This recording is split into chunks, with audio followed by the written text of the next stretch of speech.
Este día el presidente Nayib Bukele se reunió con su homólogo el presidente Donald Trump. Te traemos en exclusiva y totalmente subtitulado, lo que dijeron ambos y su postura para colaborar juntos en contra del terrorismo.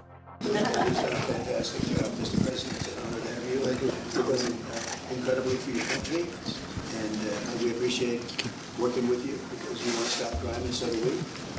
And it's very, very effective. And I wanted to say hello to the people of El Salvador and say they have one hell of a president. I mean that, and I know him well. I know him as a very young man, Marco, even younger than you. When you started pretty young. I'm always younger. Young at heart. But I want to thank you for the great job you're doing. I appreciate listening to me. Well, it's an honor to be here in the Oval Office with the President and leader of the free world. We're very happy, and we're very eager to help. We know that you have a crime problem, a terrorism problem that you need help with. And we're a small country, but if we can help, we will do it. And we actually turned the murder capital of the world, that was the journalist called, murder capital of the world, into the safest country in the Western Hemisphere.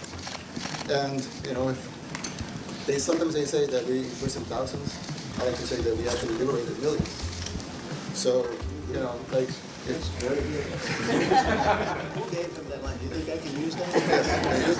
And in fact, Mr. President, you have 350 million people to liberate. But to liberate 350 million people, you have to imprison some. You know, that's the way it works, right? You cannot just free the criminals and think crime's going to go down magically. You have to imprison them so you can liberate 350 million Americans that are asking for the end of crime and the end of terrorism. And it can be done. I mean, you're doing it already. And I'm sure that people have seen the change in the streets. A long way to go because you're just initiating your second term. But it's clear that with the numbers at the border, even in Democrat-run cities, they get help from the work you're doing. So I'm really happy to be here, honored, and eager to help.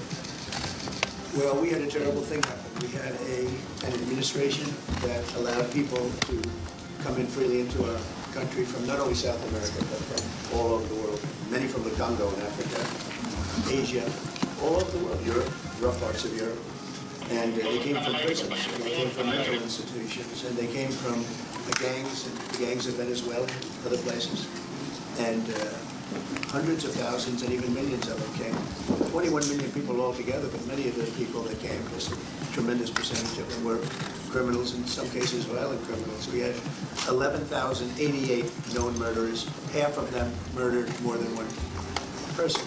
This was allowed by a man who, what he did to our country is just unbelievable. So we're straightening it out, we're getting him out. But what they did and what that party did to our country, open borders, anybody could come in. Since I heard that, I said every prison's going to be emptied out into our country. That's what happened. And we're straightening it out, and we just had numbers. We had the highest recruiting numbers in the history of our country going into police departments. And a year ago, we had the lowest numbers. You couldn't hire. The biggest change. Nobody's ever. The lowest of the highest. And the military now, Marines, the Army, Air Force, Coast Guard, every slot is, I mean, we have the best numbers we've ever had. We call it recruitment numbers. And we've never had anything like it. We had records on at every single level. But very important, the policemen. The policemen are joining forces now that we really were having a hard time with policemen because we weren't protecting our police. Yeah. And we cherish our police. Police are great, and the firemen and everybody else. But we have the highest numbers that we've ever had, the most enthusiasm. We have great enthusiasm on trade and other things. We're doing great. We're taking in millions and billions of dollars. We made, 2 weeks ago, I gave a little bit of a pause because you have to show a little flexibility. We go back to what we have to do. The markets have been very strong once they got used to it. But we were losing $2 billion a day. There's no company big like this. This is the biggest deal ever made. Now we're making $3 billion a day. We're a great country, but we had stupid people running this country. I can say what they've done to us at the border should never and can never be forgotten. It's a sin what they did, and you are helping us out, and we appreciate it. Actually, what you're doing with the border is remarkable. It has dropped, what, 95%? It's incredible. Yeah, as of this morning, 99%, 99.1% to be exact. Why are those numbers not in the media? Well, they get out with the fake news, like CNN over here doesn't want to put them out because they don't like They don't like putting out good numbers. They only like putting out, because I think they hate our country, actually. Yeah, that's a very, But it's a shame, you're right. Isn't that a great question? Why doesn't the media, why don't they put out numbers? yeah, 99%. I mean, it's crazy, right? We're doing It's a great. crazy turnaround. Christy, could you maybe say a couple of words about the border, how we're doing? You know, it's just been absolutely phenomenal what a great leader can do. Clear direction, our laws matter. We should only have people in our country that love us, and the Border Patrol and our ICE officers and law enforcement officers have done fantastic work. So we're proud of them. Now we just need to get the criminals and murderers and rapists and dangerous gang members and terrorist organizations out of our country. So, Mr. President Bukele, we thank you very much for your partnership. It has been wonderful for us to be able to have somewhere to send the worst of the worst and someone to partner with. And we'd like to continue that partnership because it's been a powerful message of consequences. Mr. President, you wanted people to know that there was consequences if you break our laws and harm our people and endanger families. And this is a clear consequence for the worst of the worst.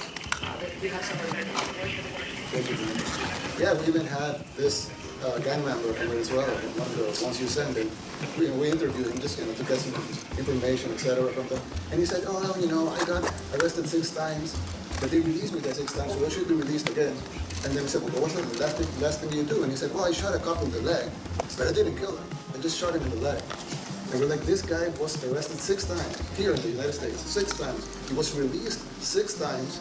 And in the last, he was released 5 times, and the last time he was sent to El Salvador, right? So he's not getting released. But the last time he shot a cop, actually, and he shot him in the leg. So these are, like I said, there's something broken. It's the liberal establishment, but they're not running things anymore in this country, and we're run by, and I don't say conservative, I don't say anything, we're run by people with great common sense. Yeah, common sense. Because it's all common sense. It's not liberal conservative, it's common sense. Like, do you allow men to play in women's sports? Do you allow men to box your women and box? Because I know you have a lot of boxing. That's violence. That's abuse of violence the against law. women. Abuse of the law.